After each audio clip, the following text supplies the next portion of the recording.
എന്താണോ ചേച്ചി കടിയുണ്ടോ? ഇല്ല, കടി ഉണ്ടായിപ്പോ ഒരുത്തരും വന്നില്ല. കടി തീർന്നപ്പോഴാ ഓരോരുത്തർ വന്നത്. വൈകുന്നേരത്തേക്ക് കടിയാവോ? 3 മണിയോടെ കടിയാകും, ചിലപ്പോ 4 മണി. എന്നാലേ കടിയാകുമ്പം വരാം. ഓ ആയിക്കോട്ടെ. ഓ ആയിക്കോട്ടെ. കടി ഉള്ളപ്പോ വരികയല്ല, ഇല്ലാത്തപ്പോ വരും. കടി ഉണ്ടാന്ന് ചോദിച്ചിട്ടുണ്ട്.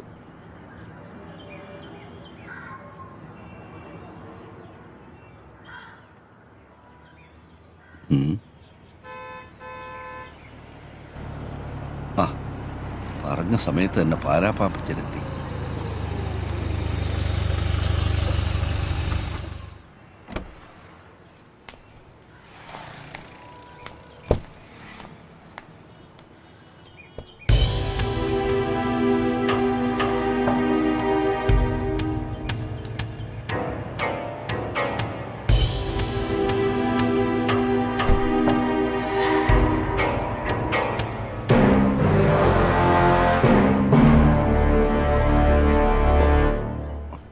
ശ്രീധര, താൻ മുറിയിലോട്ട് വാ.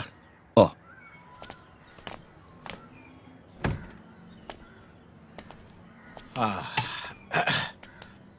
മാത്യു, താഴെ വണ്ടിയുടെ ഡെക്കില് എന്റെ പെട്ടിയുണ്ട്, അതിങ്ങ് എടുത്തിട്ട് വാ. പിന്നെ മുറി പറഞ്ഞിട്ടുണ്ട്. ശരി.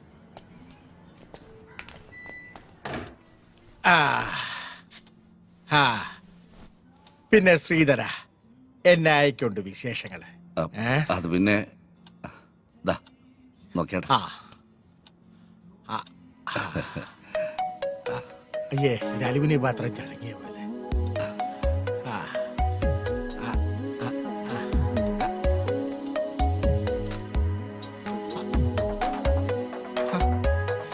ഇതേതാടാ?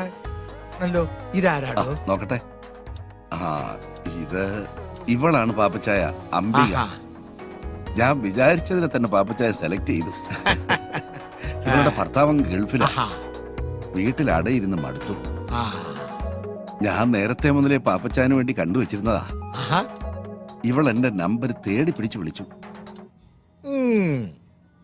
എന്ന് പറഞ്ഞ ഓൾ കേരള ഡിസ്ട്രിബ്യൂട്ടർ താനല്ലേ? പലതിന്റെ റിലീസ് താൻ വഴിയല്ലേ? പക്ഷെ പാപ്പച്ചായന് വേണ്ടി ആലോചിക്കുമ്പോഴാണ് ഞാൻ കുഴയുന്നത്. അതെന്നാടോ? ഓ, പാപ്പച്ചായന്റെ അവസാനത്തെ ആ പണി, അത് പെണ്ണുങ്ങൾക്ക് സഹിക്കാൻ വലിയ പാടാ.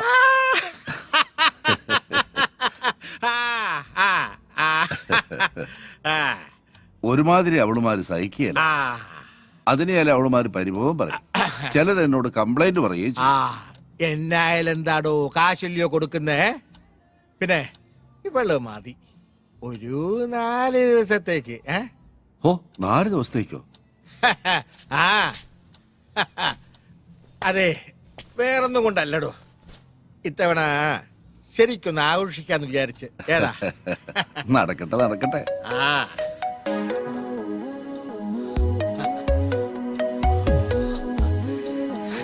എന്റെ അമ്പി.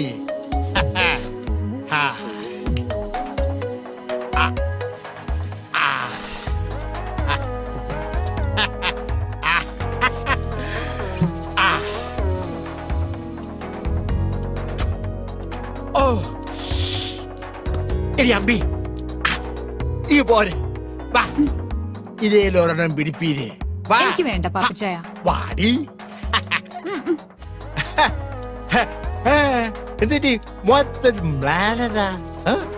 ഏയ്, ഒന്നുമില്ല. വേണ്ടേ?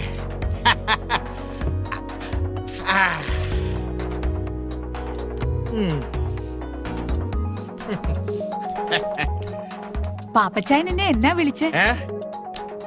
അമ്പീന്ന്. നിനക്ക് ഇഷ്ടായില്ലേ? എന്റെ ഭർത്താവ് എന്നെ അമ്പീന്നാ വിളിക്കുന്നേ. അതെന്നാടി പെണ്ണെ, നിന്റെ ഭർത്താവിന് മാത്രം ആ പേര് അങ്ങോട്ട് എഴുതി തന്നിരിക്കുകയായിരുന്നു. അരുത്, അദ്ദേഹത്തെ വെറുതെ വിട്ടേക്കാം. അതും ഇതും എന്റെ സ്വകാര്യതയാ. അതൊക്കെ പോട്ടെ. നിന്റെ ഈ ഭർത്താവ് ഗൾഫിൽ പോയിട്ട് എത്ര ആളായി? 3 വർഷം. ശ്രീധരൻ ചേട്ടൻ നിർബന്ധിച്ചപ്പോ ഞാൻ തെറ്റി ശരി നോക്കിയില്ല. ഇത്രയും നാള് മനസ്സിൽ വെച്ചിരുന്നത് ശമിപ്പിക്കണം, അത്രേ ഉദ്ദേശിച്ചുള്ളൂ. അത് പിന്നെ 4 ദിവസം നിന്നേ പറ്റൂ. എല്ലാം ഭദ്രമായിരിക്കുമെന്ന് ശ്രീധരൻ ചേട്ടൻ എന്നോട് പറഞ്ഞപ്പോ ചില ദിവസങ്ങളിൽ മടുപ്പ് അനുഭവിക്കുമ്പോ എന്റെ കൂട്ടുകാരിയുടെ വീട്ടിൽ പോയി നിൽക്കാറുണ്ട്. അങ്ങനെ ഒരു കള്ള എന്റെ ഭർത്താവിന്റെ അമ്മയോട് പറഞ്ഞു.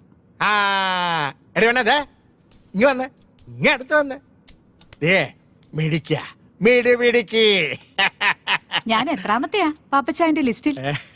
ഇതിന്റെയൊക്കെ ലിസ്റ്റ് ആര് നോക്കുന്നത്? കള്ളൻ. ആ എടി പെണ്ണെ നീ അപ്പൊ പോയല്ലേ? അതെ, ഉച്ചയ്ക്ക് മുന്നേ വീട്ടിലെത്തണം, അല്ലെങ്കിൽ ഞാൻ പാപ്പച്ചായന്റെ കൂടെ വരേണ്ടി വരും.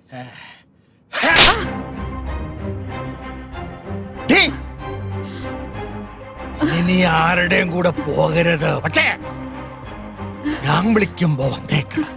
പാപ്പച്ചായ, അച്ചായ കുച്ചായ ഓടി.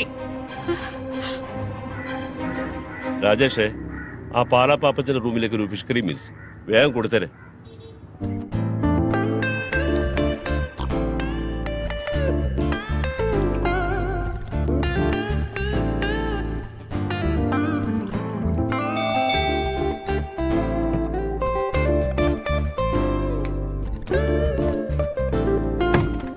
ആ ചേട്ടനാ, വാ ആഹാ ഓരോന്ന് ഒഴിക്കട്ടെ.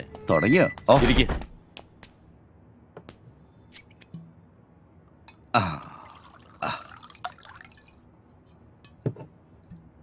ഞാൻ ശ്രീധരേട്ടനോടൊരു കാര്യം ചോദിച്ചോട്ടെ, പല പ്രാവശ്യം ചോദിക്കണമെന്ന് തോന്നിയിട്ടുള്ളതാ. ചോദിച്ചോ. ഈ കൂട്ടിക്കൊടുക്കുന്നതില് എന്തെങ്കിലും കുറ്റബോധമുണ്ടോ?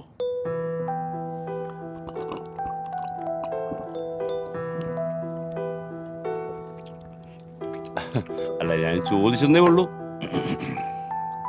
ഇല്ല, ഒരു കുറ്റബോധവും ഇല്ല. ജീവിക്കണം, കൂടെയുള്ളവർ ജീവിപ്പിക്കണം. എന്റെ മോടെ പഠിപ്പ് മുടങ്ങരുത്. അങ്ങനെ ചിന്തിച്ചാൽ എവിടാ കുറ്റബോധം?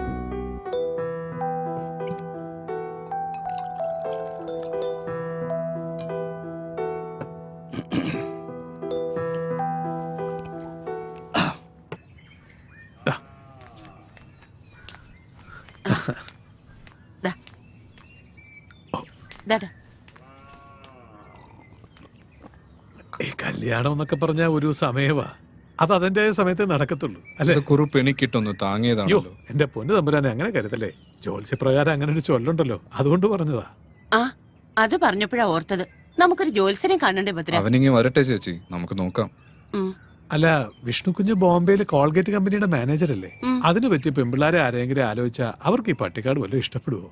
എന്റെ തമ്പുരാനെ, ഈ ഇല്ലൊക്കെ അങ്ങോട്ട് വിറ്റിട്ട് വല്ല ടൗണിലും പോയി നല്ല വീടെടുത്ത് അങ്ങോട്ട് താമസിക്കും. എടോ, എനിക്ക് ഇതൊക്കെ മതിയടോ. അയ്യോ, അവന്റെ കാര്യമല്ലേ, അവൻ വരട്ടെ നോക്കാം. ആ എന്നാ പിന്നെ ഞാനങ്ങോട്ട്. ഉം. ശരി.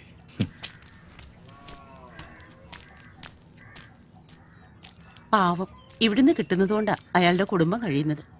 ചേച്ചി ഒന്നും കൊണ്ട് വിഷമിക്കണ്ട, അവൻ അറിയിക്കണതിലും കൂടുതൽ ഞാൻ കൊടുക്കുന്നുണ്ട്. അതല്ലേ അവൻ നോക്കിയും കണ്ടുമൊക്കെ ഇവിടെ നിൽക്കുന്നത്.